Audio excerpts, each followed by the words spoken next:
आजच डाउनलोड करा आणि तुमच्या आवडत्या मालिकांचा आनंद लुटा। वॉचमॅन दादा, हे सरांनी काय?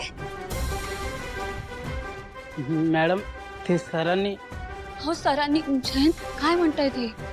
काय झालंय नक्की? मॅडम ते सरांनी मला सांगितलं होतं की तुम्हाला खूप टेन्शन आलं होतं। वॉचमॅन दादा, हो कुणालाही टेन्शन येणार ना, मलाच काय तुमच्या सरांना पण टेन्शन आलं होतं। तुम्हाला माहिती आहे ते काय काय घडलंय? तुम्ही नसताना अचानक एक अनोळखी माणूस आमच्या घरात घुसला होता। नाही त्याबद्दल मी तुमच्याशी बोलणारच आहे, पण आधी मला सांगा तुम्ही तुमच्या बायकोला तरी कळवलत का?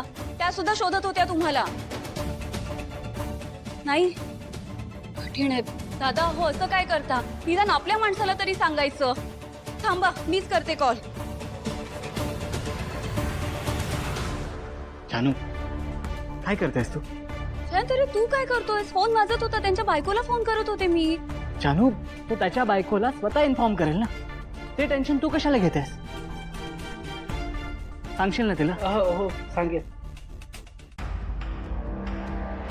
वॉचमॅन दादा, मला सांगा बघू, कुठे गेला होता तुम्ही असे अचानक?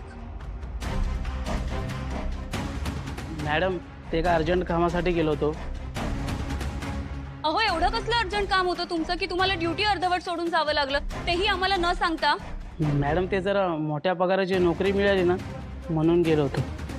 हो पण दादा तुम्ही बघितलं जानू, हा आपली एवढी काळजी कधीच डिझर्व करत नव्हता। मोठी सॅलरी दिसली आणि पळून गेला, आपल्याला साधं इन्फॉर्म पण केलं नाही याने। दादा पुन्हा असं वागू नका।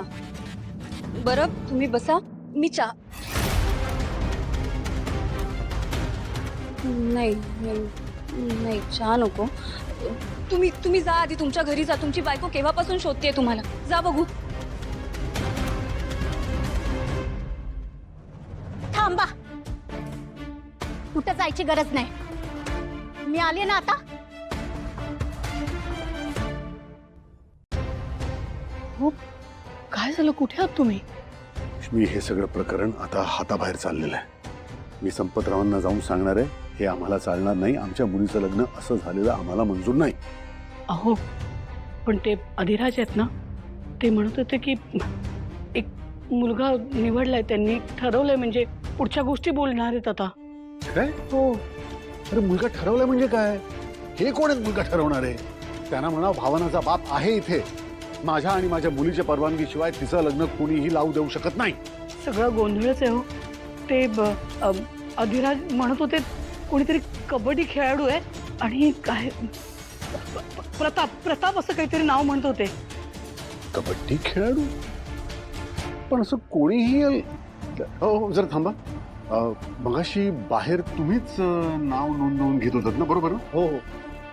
मग मला सांगा, तिथे कोणी कबड्डी खेळाडू आला होता का नाव नोंदवायला? हो हो आलाय ना। आता काय केलं त्यांनी? काय केलं म्हणजे काही समजलं नाही मला। आओ मगाशी नाही का तो एक मुलगा आला होता ज्याने एका म्हाताच्या डोक्यात ते पाण्याचा ग्लास होतला, तोच तो प्रताप।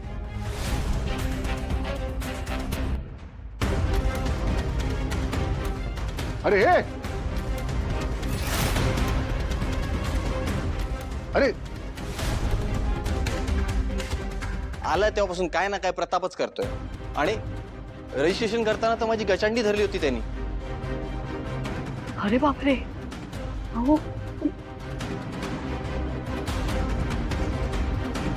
प्रताप वानखडे नाव आहे त्याचं, कबड्डी खेळाडू आहे। चला निघतो, काम आहे खूप। अहो हेच नाव सांगितलं अधिराजनी, प्रताप वानखेडे। लक्ष्मी, अतिशय उर्मट आणि माजोड आहे हा प्रताप वानखेडे। तुम्ही भेटलाय? हो मगाशी पाहिलं ना त्याला कसा वागत होता त्या लोकांशी। याचं लग्न भावनाशी होऊ शकत नाही। काय करूया आपण? कारण ते अधिराज आता भावनाशी बोलायला गेलेत, त्यांनी जर तिला मी लगेच जातो आणि भावनाशी बोलतो। तिच्या डोक्यात काय ते कळतच नाहीये, का असं वागते ही? आणि समजा जर भावनाने होकार दिला ना लक्ष्मी, तर सगळंच अवघड होऊन बसेल ग। नाही मी आलोच, थांब आलो आलो।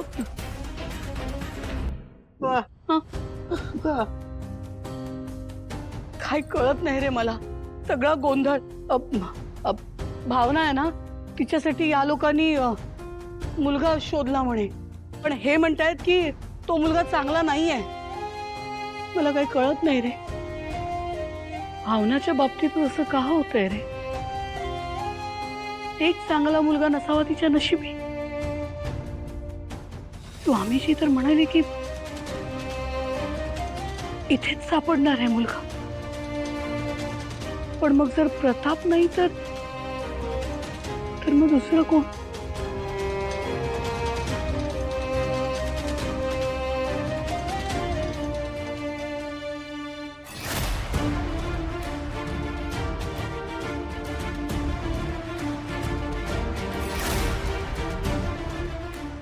मीच भावना मॅडमच्या गळ्यात मंगळसूत्र घातलं.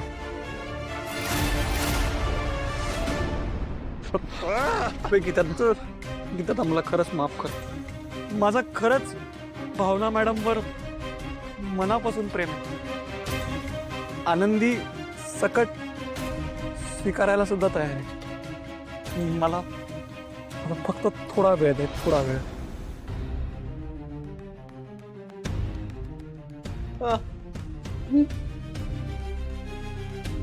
काय काय झालं? काही बोलायचंय? मग बोल ना, सांग.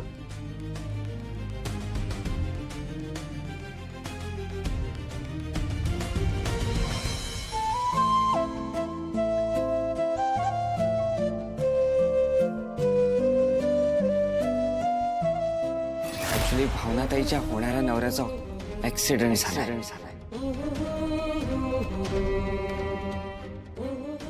हॉस्पिटलमध्ये ऍडमिट केलंय त्यांना. ऍक्सिडेंट झाला.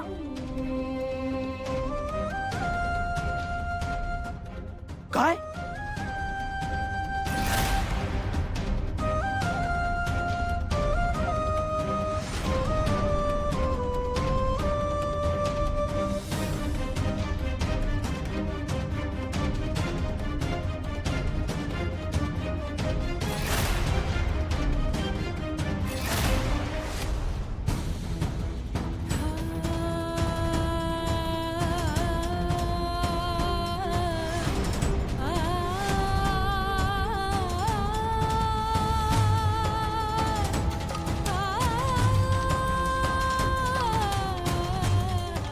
कधी कधी वाटतं या सगळ्यापासून खूप दूर निघून जावं, अशा कुठल्या तरी ठिकाणी जिथे फक्त मी आणि आनंदीच असतील. टोमणे नाहीत, कसले अपमान नाही, कोणी प्रश्न विचारणार नाही, कोणी लग्न करण्याची बळजबरी करणार नाही. लक्ष्मी निवास